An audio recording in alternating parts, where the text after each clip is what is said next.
Okay guys, it's Asher from Morales RC Designs here, back with yet another video. And in today's video, I'm going to be showcasing the internals to the Sirio S21 that I recently rebuilt for my truggy and also modified. So yeah, I'm gonna get into this video now. So first, I'll start off with anything that's stock. The first thing is the backplate. Very normal. You can see the lighting is bad. Very normal. Nothing special about it.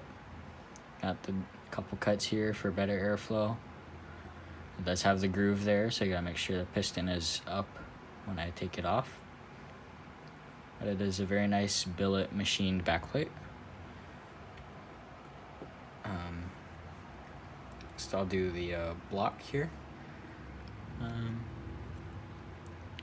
Yeah, it's all pretty normal stuff. See if I can get some light in the block.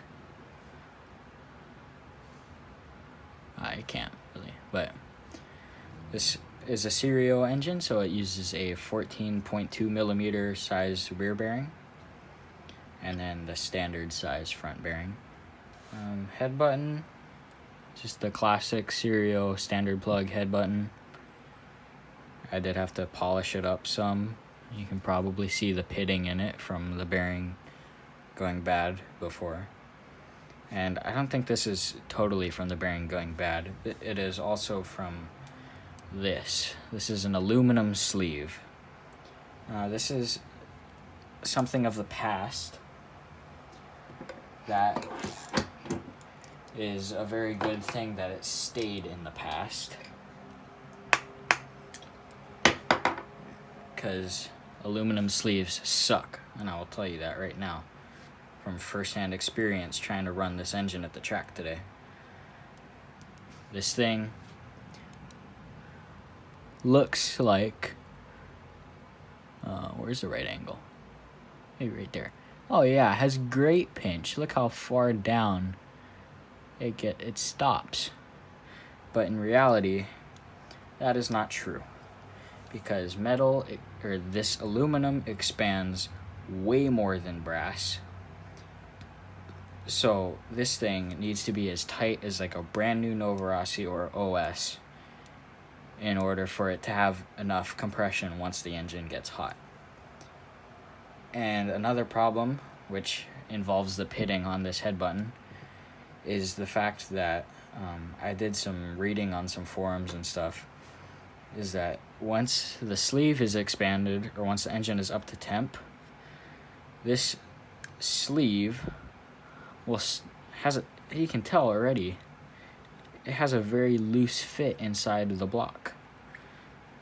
And this sleeve will start to rattle inside and just cause little microscopic pieces of aluminum dust, and then that goes through the intake ports into the combustion chamber and gets lit up by the heat of the glow plug, causing detonation, which causes higher running temps, a loss of power, and excess connecting rod wear.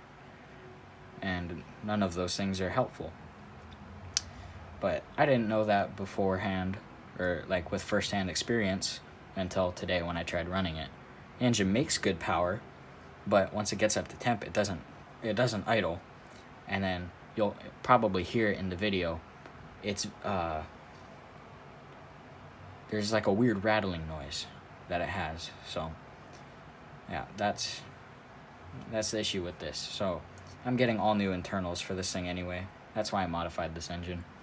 But yeah, I guess I can go over the mods on the sleeve. I did light's pretty bright. I did the 2 fangs on the boost port, and then I made the angle right here a little bit steeper, and then I did the 2 fangs on the rear transfer ports.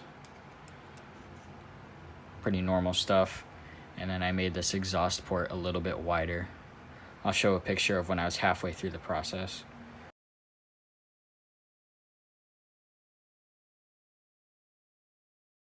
Just so you can see what the difference is. Next will be the crankshaft. This opening is already pretty big, so I never touched it. I was gonna open it up if I needed to make more power, but because I'm not even gonna run the engine with these internals anymore, it's whatever. This is just gonna be like a showpiece, I guess you could say. But here, I'll go over the what I did with it. So I made this cut here, and see if I have this should work fine, because the like halfway point, I guess you could say, of the crank is right around here, or the middle point. You can see that the material taken away from right here is on this top side, and when you take away material from this side, it acts like adding more weight here. So this cut actually improves the balance of the crankshaft and also helps with airflow coming out as it spins that way. And then these, I didn't make these really any bigger. I just touched them up with the Dremel to make it match this cut and stuff with the shininess and stuff. And then, as you can see right here, I smoothed out the leading edge a decent amount, not too much, but engine companies have a very bad habit of making the cut at this angle, and then that leaves it with this like blunt transition like that. For the cut, so I'll show a picture of what it looked like before. And then I took material off the back right here, because that again takes material off this top side, which acts like adding weight down here. So this engine actually idles extremely smooth with this crankshaft. Like the vibration is very, very minimum, super minimum. But then once it gets up to temp, this aluminum sleeve just poops. It doesn't work. So yeah, that's the review of this Sirio S21 that I modified. It's really a shame, because if you look at the condition that this piston is in, it's in really good condition, honestly. The pinch area, the only scratches in the pinch area are like super duper small. I can't even feel any scratches with my fingernail. Even down here, I don't feel anything. And the chrome inside the sleeve is really nice too, but just the fact that it's aluminum just makes this thing completely useless. So yeah, I have already ordered new parts. I ordered a Sirio DLC crank, so I won't be using this one anymore. I might try use this one, but I know for sure that the DLC crank is going in, because I ran my other S21. This is the signature Sirio of this channel, with the DLC crank I got for this one. You guys probably don't know that unless you follow me on Instagram. But yeah, I got a DLC crank for this one. This thing was running ballistic today. I ran 40 minutes straight. Pretty conservative tune, and it temped 217 at the end of it, and idled perfectly after that run. It consistently drops right back to idle.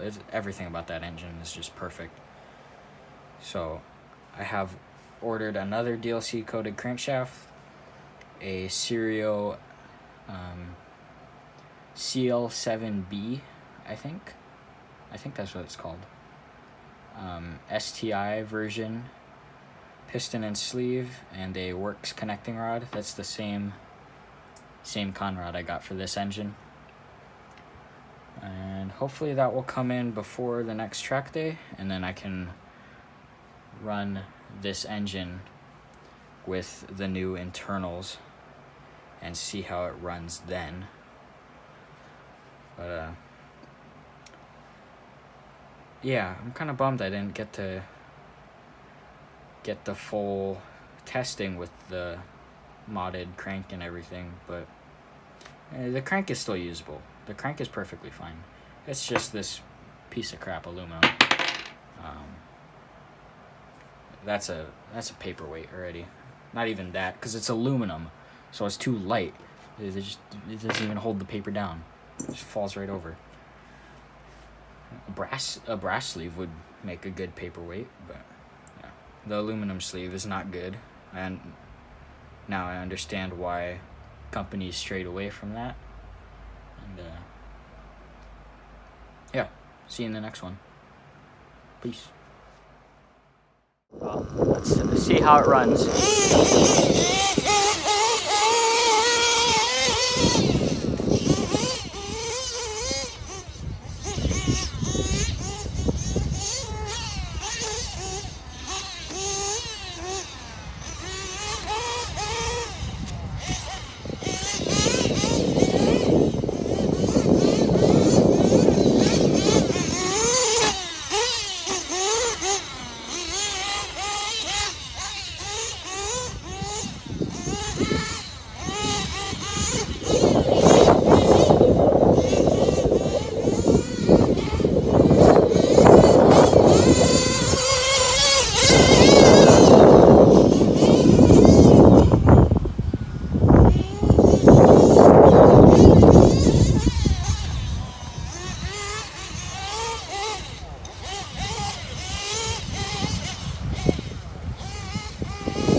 Might be low on gas.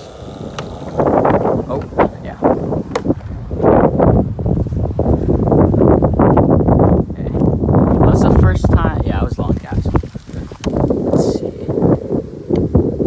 Yeah. Okay. So, it runs good. But this aluminum sleeve is very finicky once it gets hot, because it expands faster. Yeah.